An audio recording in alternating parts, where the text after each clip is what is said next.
Dami, no? Overload. Sir, may nakalimutan nga pala ako. Ano yun?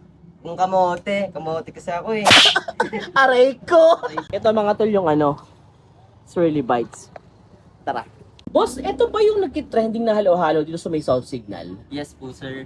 Tanong ko lang yung halo-halo nyo, magkano yun?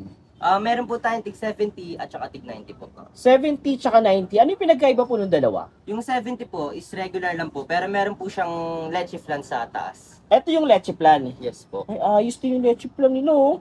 Pero yung 90 pesos po, ano po yun? Ano po yung kasama po nun? Yung tig 90 naman po natin is may ice cream po siya. Ice cream. Yes po. Tapos yung ice cream po natin is sundae po. Sunday na ice cream. Ito po yung- Kaya pala meron kayo itong Taylor. Yes po. Ayos Sige boss, patry nga ako nung yung 90 pesos. Munggo. Saging mga tol. Sagong green. Gulaman. Yun, nadali. Tapos yan, ube.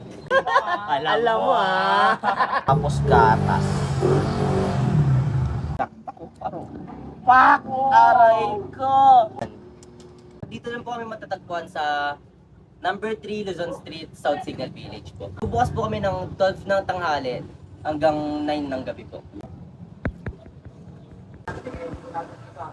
So tara, kain tayo.